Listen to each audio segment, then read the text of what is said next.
Hi, I'm back.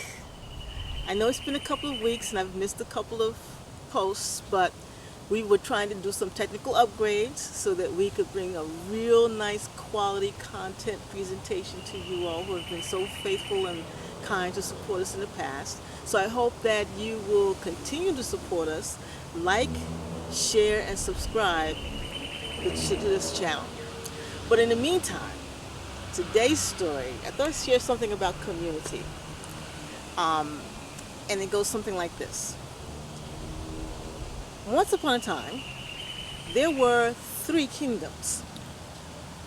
The first kingdom was the kingdom of the sea. And in the kingdom of the sea, Shark ruled.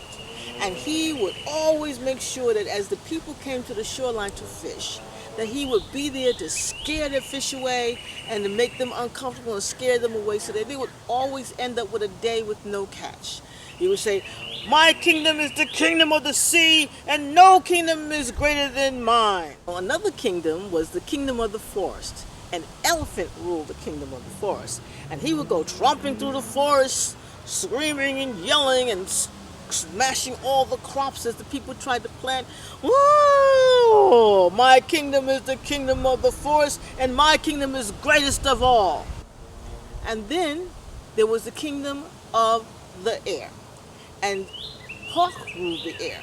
And he would fly through the air, caw, caw, caw, sweeping the children out of the tree as they tried to go about their chores of gathering nuts and berries.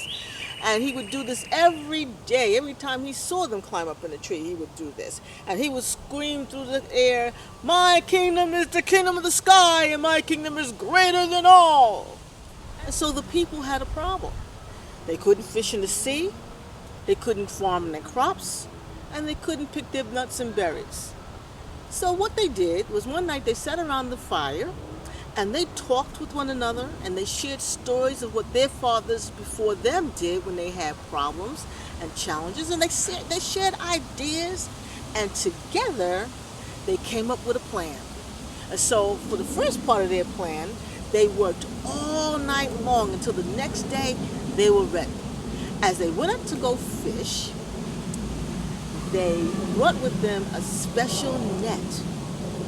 And when the people walked out into the water to begin to cast their nets for fishing, along came Shark as usual, scaring them and frightening the fish away. And when they saw him, they pulled this net together that they worked on all night long and had tied big heavy rocks around it.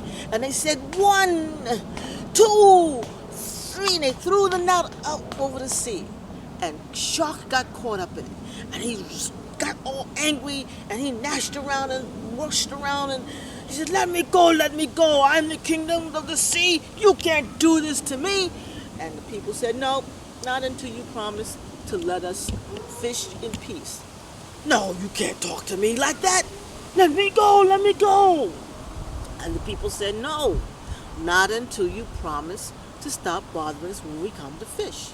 And he just thrashed around and got more and more entangled in the net until he finally realized he was not going to get loose. And he said, "Oh, all right."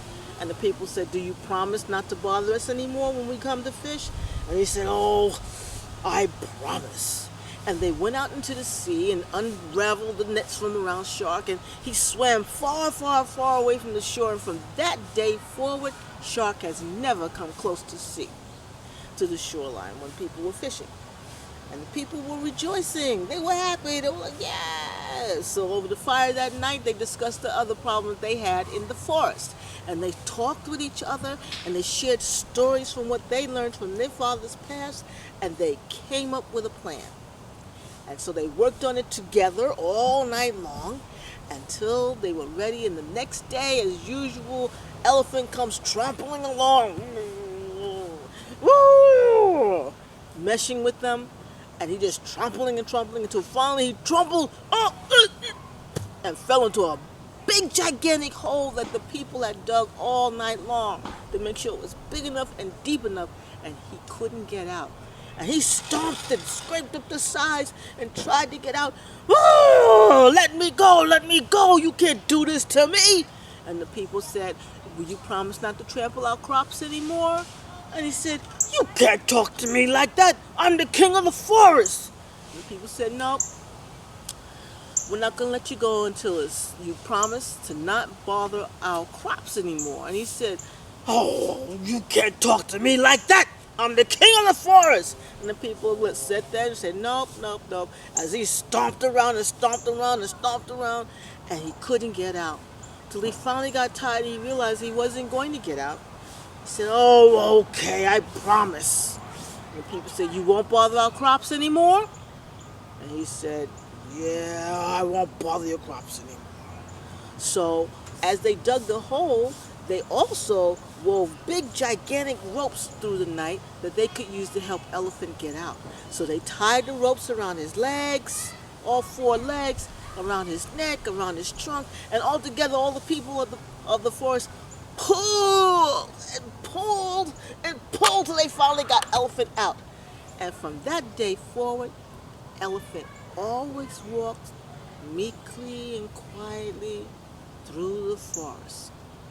Now, finally, they came to their problem with the kingdom of the sky and Hawk. And they thought about it and they talked about it again over the fire that night, and they came up with a plan. So when the children went to go gather nuts the next day, the grown-ups told them, "What I want you to do is only climb up to the lower part of the tree, and when we tell you to jump, jump." So the children were so excited to be involved in solving the problem, and the adults scrambled up into the tree, and what they did was they took the net that they used to catch shark in. Well, they took that same net up into the tree with them, and they hid just above the children. And so, as usual, when the children went to climb up into the tree, Hawk came along, caw, caw, caw, and tried to knock them out the branches. But the adults said, "Jump!"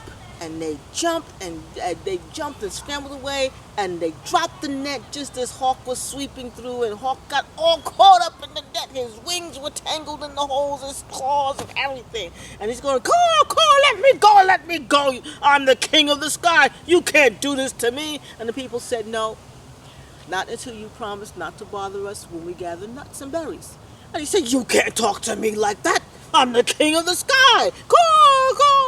And the people said, "No, we're not going to let you go until you promise not to bother us when we gather nuts and berries." And the king of the sky just tossed and tried to get out of the net by himself, and he got more and more entangled in it until he finally realized he wasn't going to get out, and he said, "Oh, okay, I won't bother you anymore." And they said, "Do you promise?"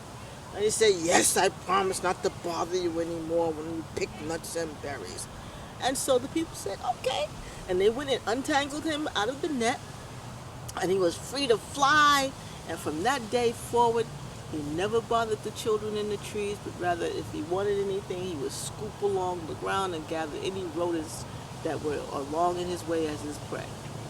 So, when you work together in community as a people and share your ideas and listen to each other and plan together and work together to make the plan come about, there are very few problems that you will not be able to overcome. Another kingdom was the kingdom of the forest. An elephant ruled the kingdom of the forest, and he would go tromping through the forest